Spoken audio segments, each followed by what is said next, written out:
Five Finance family, and so welcome to this edition of Let's Talk Tuesday. So, on tonight, we are going to be talking about debt and specifically how to manage debt. And so, tonight, I want a lot of interaction from you guys. I'm going to be asking some questions and I'm going to be asking for answers and comments. So, I want to get your feedback. We're going to try to put those comments, those questions, and answers, on the screen as we go through, because again, I want your interaction tonight. And so I want to jump right into it. Hopefully we have a few people on because I'm going to ask questions kind of quickly in the start of the live. Okay, so debt, right? We're talking about debt. And so what is debt? Debt is simply money that you owe. Okay, that's the most simplistic definition of what debt is. It's money you owe. Now, did you know that there is good debt and there's bad debt? Did anybody know that? And if you know that, can you tell me some examples of what you think is good debt versus bad debt? So I'm going to give you the definition of good debt, and then I want you to give me an example of what you think that would be. And then I'm going to give you the definition of bad debt, and then I want you to give me an example of what you think that would be. So good debt is simply money for something you owe, but that can change your financial outcome for the better, okay? Or it can generate more income for you. So that's good debt. Bad debt is money for something that you owe that would not change your financial outcome for the better, okay? And so I want to know, now that you know and understand what those definitions are, can you give me an example? Right? There you go, Charles. Very good. Good debt is something that increases in value. Very good.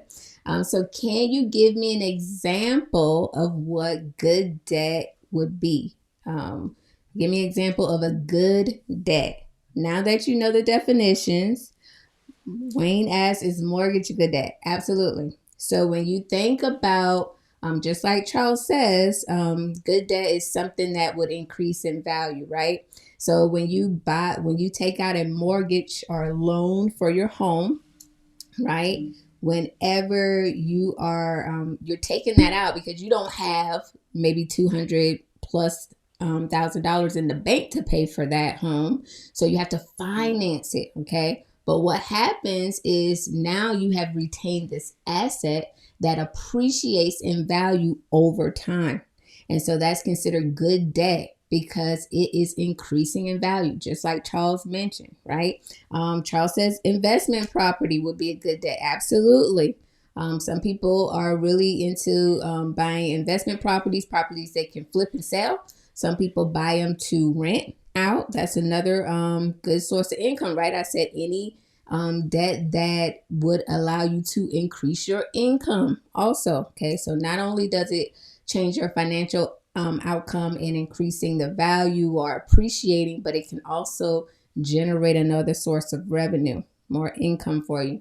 So very good. So now that you know the difference between good and bad debt, now I want to hear some examples of bad debt because I didn't see anyone tell me a good example of what bad debt would be. So let's see if you all can tell me an example, and then I'll give you some of my examples if I see that they're not addressed.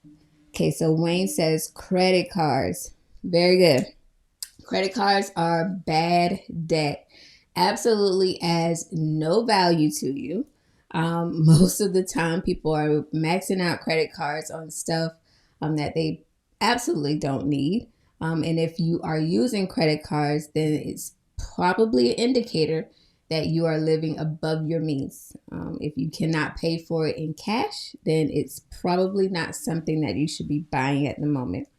Bad debt, a car note. Okay, so now, Charles, I'm going to challenge you on this one, right? So, yes, an auto loan, it's going to depreciate as soon as you roll it off the lot.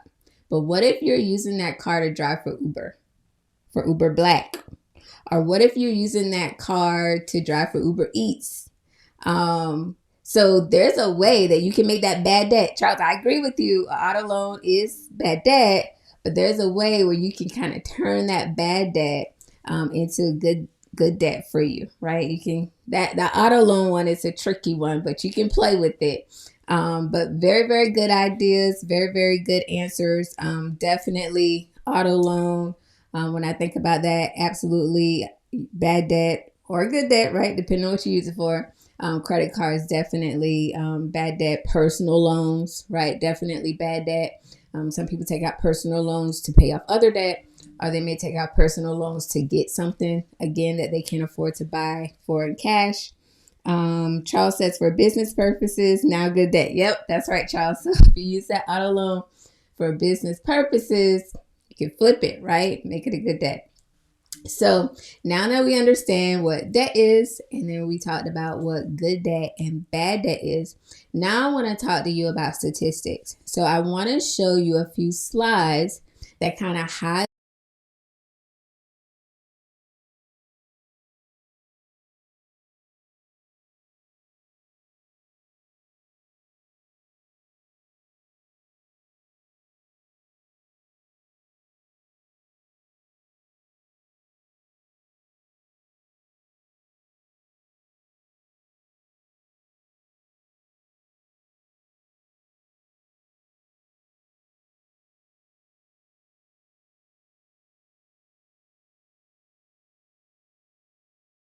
are the types of debt, right, that are hitting the households the heaviest. So you have student loan, right, leading the charge with the 8.9% increase.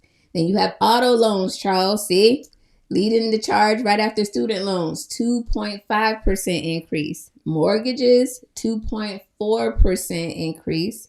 And then personal loans, I talked about that, 1.2. I'm not going to talk about the rest of these, credit cards, other loans, those actually went down. So this is good that some of these loans are going down, but you see the heavy hitters. So I'm going to talk to you more about those heavy hitters because those seem to be the areas where we need help, right? We need to figure out how can we manage this debt that continues to grow among households in the United States. And so I want to talk to you about first I want to show you the debt before I move on and talk to you about tips. I want to show you the debt in these categories: student loans, auto loans, mortgages. I want to show you total debt by age, and then I want to show you the total debt in these categories also by age. So let's go to the next slide. So look at this, guys. So this should be an eye opener. So we're looking at the total average of debt by generation. Okay. And this is a change from last year or from 2019 to 2020. So when you look at the Generation Zs, right, you see the age demographics there, 67% increase year over year. You look at the millennials, right, you see that age, 11.5% increase. So you see, as you get older, right, you say, oh, I got to be a little more smarter. I got to manage my debt a little better. And so you see Generation X's, they increased only by 3.5%. Baby boomers, 0.3%. And then the silent generation, they actually decreased their debt by 4.6%. So like the slide shows, the more you are mature, right, in life and you understand finances, financial literacy, you become more aware of your actions and then the things that you need to do in order to manage that debt and eliminate that debt. Okay, so we want, right, eventually we want that Generation Z, like we want to start there. We want to start there by teaching them so that they are not incurring in all of this debt that maybe some of us made the mistake of doing when we were their age. So that's the goal, that's the hope, right? When I'm coming before you every day doing these Let's Talk Tuesday lives, I'm hoping that you're sharing these with your family, especially if you have children, share it with your children. And then just, break it down for them in a manner that's relatable for them, because it's definitely an epidemic. As you can see, it's not getting any better. All right, so then on to the next slide. I want to remember we talked about the heavy hitters, right? We talked about student loan debt being one of the top. They were leading the charge in increasing debt. So when you look at the generations that are also like leading the charge in student loan debt, Generation Z, right? They just got out of high school, going into college, so that kind of makes sense, right? Yeah. Millennials, maybe they're in their graduate programs at this point. So graduate programs are a lot more expensive than undergrad programs. So that would be the reason why they're leading the charge there. And then you look at Generation X and you're like, huh, could also be MBA programs. Could also be that they're paying for their children's college tuition at this point. Okay. So that could be why they're leading the charge there. Baby boomers the same, and then silent generation, they're not as heavy. So yeah, right, Charles, right? It's an eye opener, right? When you see the statistics, right? You can definitely see, why the debt is increasing the way it does. You can definitely correlate the generation with the types of debt and their average balances. So moving on from student loan debt, we also said that the auto loan was another heavy hitter, right?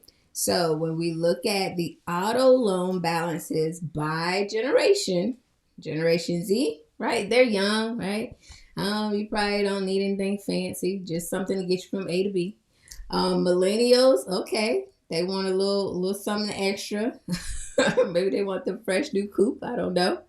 But you look at the Generation X's. It's like we want what we want, and there's no compromising.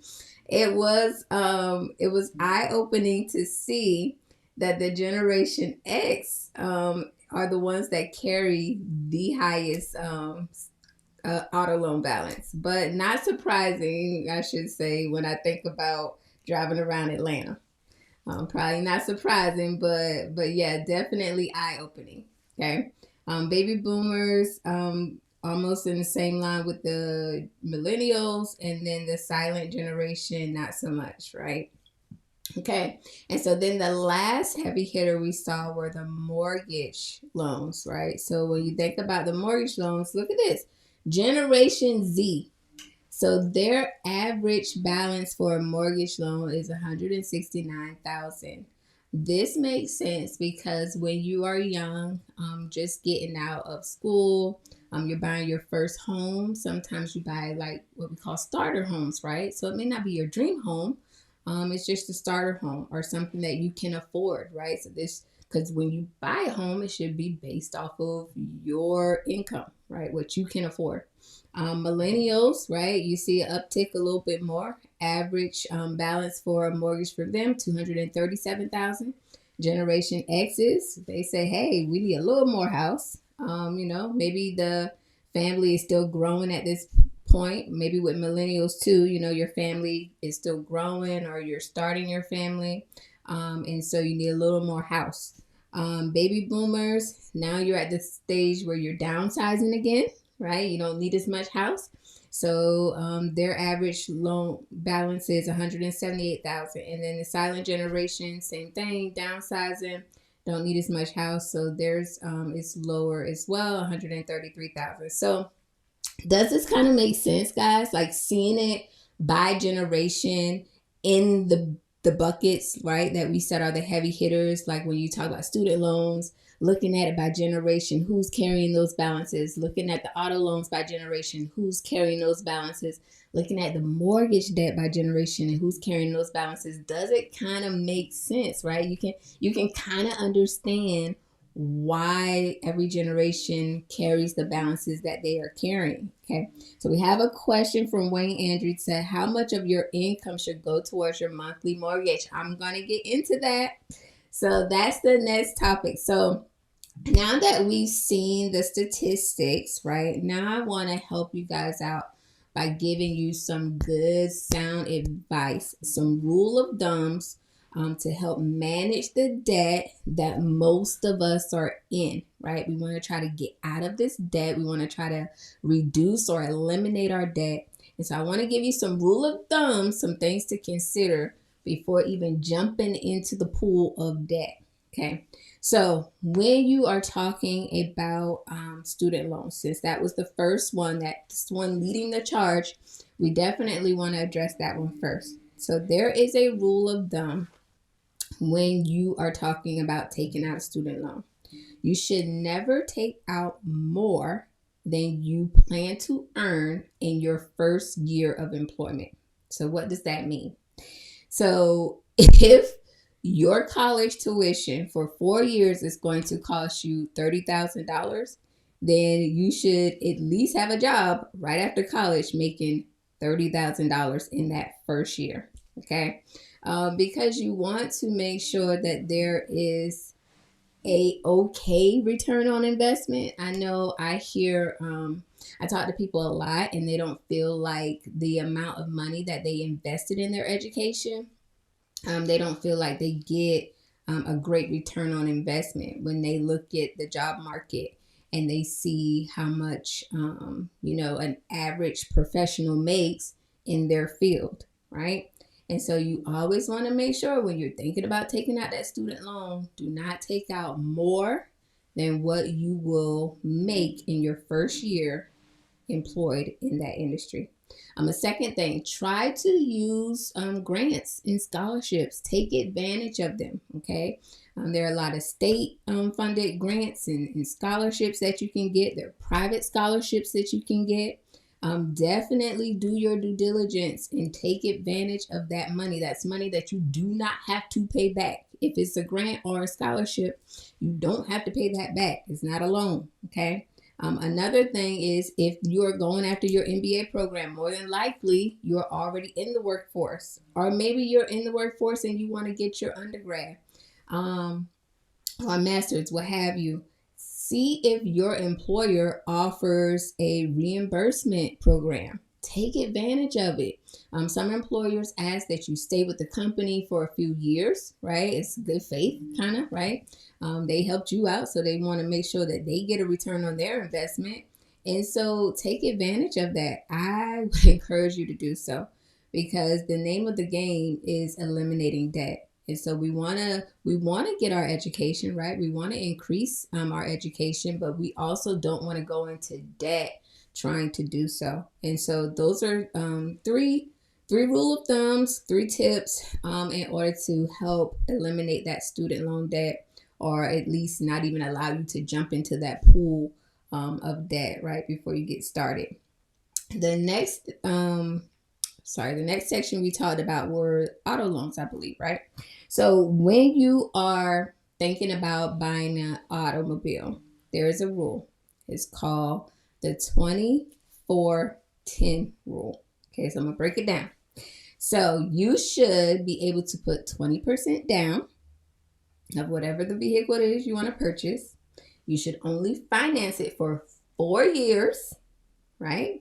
And then the total transportation cost, I'm talking gas, I'm talking auto loan payment, and I'm talking insurance. Your total transportation cost should not exceed 10% of your monthly income. There you have it. The 20-40-10 rule. All right, so we have a question from Wayne. Are you saying that I should not buy a 2021 Corvette C8? Wayne, you can buy that 2021 Corvette C8 when you do the math based on your income, as long as you are in line with that 20-40-10 rule. So 20-40-10, 20% down, 4 years, finance for 4 years, right? And then, I had a 1-up. Finance for 4 years, 20% down, and 10% of your monthly income, right? So 20-40-10, right? And make sure I repost that because I feel like that's a really, really good rule of thumb for us, okay? Then we talked about mortgage loans, and I think we had a question from Wayne asking, like, how much should my mortgage loan be? Like, how much can I afford in a mortgage? So the rule of thumb here is that your mortgage should not exceed 28% of your monthly income. So your monthly mortgage payment should not exceed 28% of your monthly income. Okay, and that's gross. Okay, we're gonna say gross income for this exercise.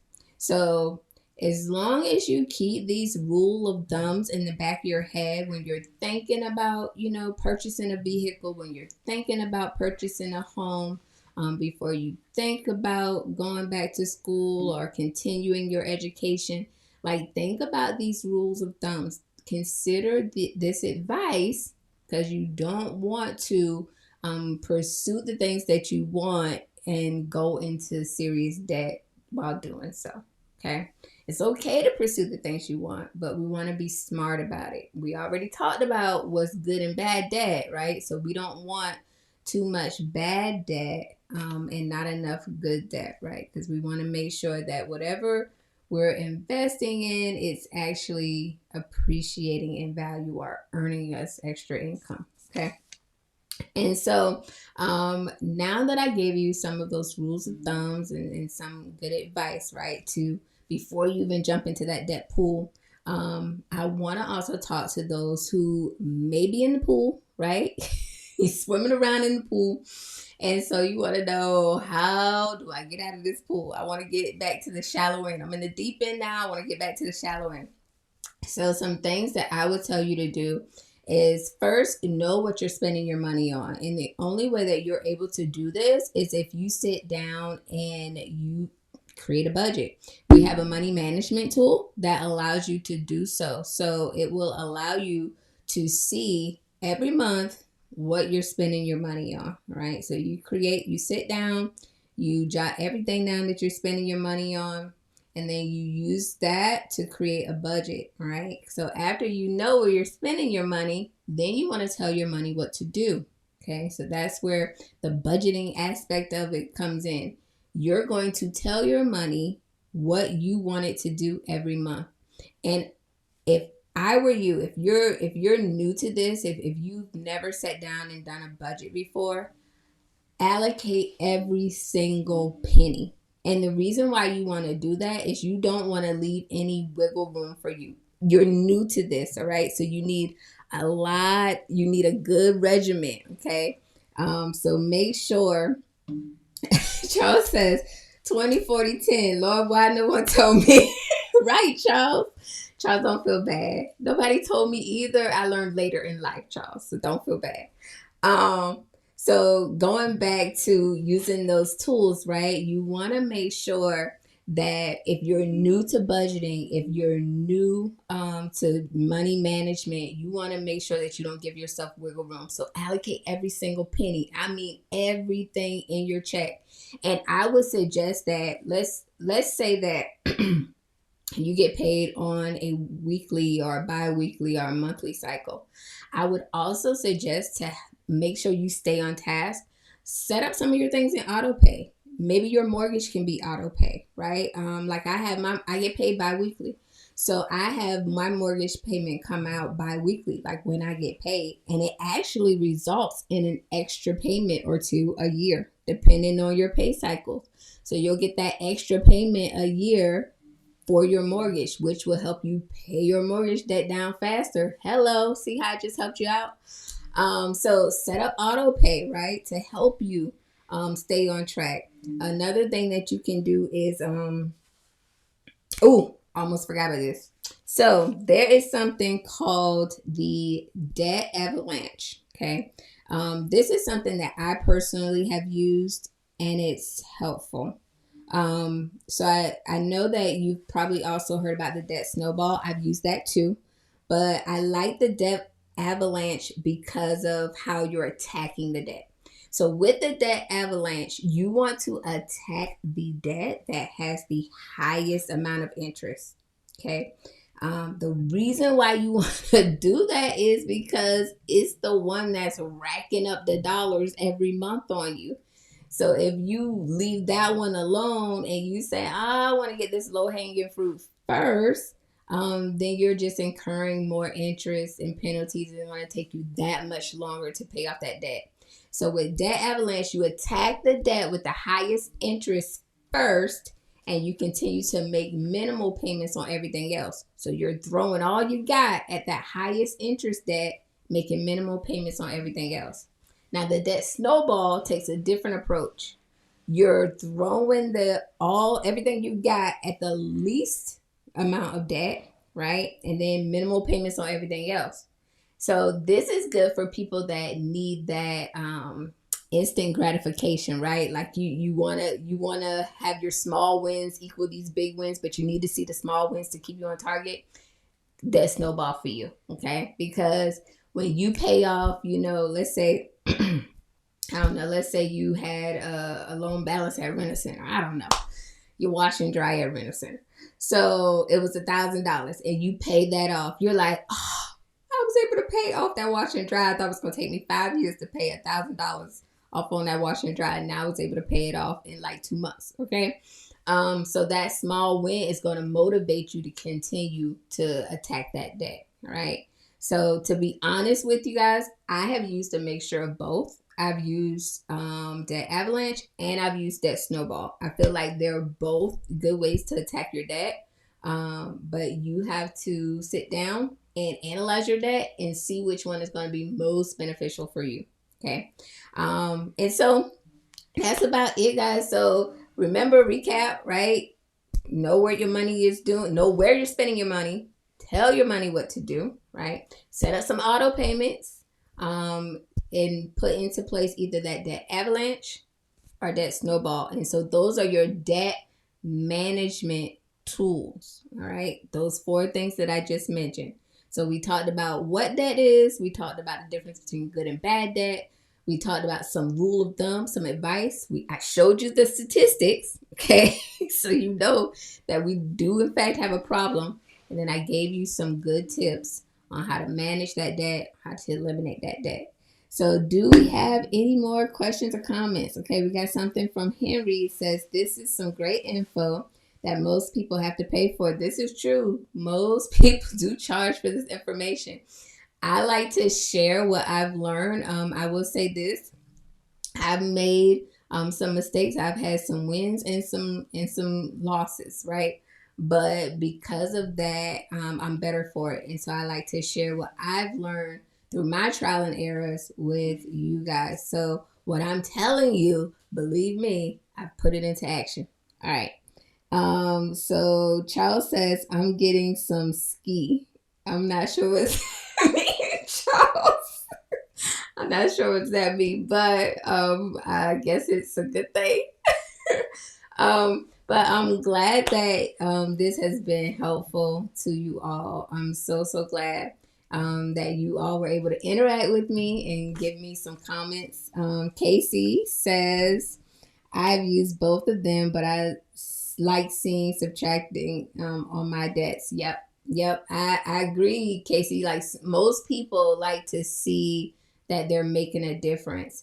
And so that's why the debt snowball is usually what most people utilize, because they want those small wins, and small wins lead to big wins, right? Like I said, I've used both, so I'm not telling you that one is better than the other. Just like you, Casey, I've used both. And so, yeah, you have to use what's going to work best for you, because the goal is to eliminate debt, period. And so whichever method you need to use, whatever you need to use to get there, definitely get there. Oh, you got some skis from the avalanche. Yes, Charles. Now I'm with you. We are here, Charles. I got you. All right, cool. I'm again so happy that you all joined me for this edition of Let's Talk Tuesday. I hope that you learned something.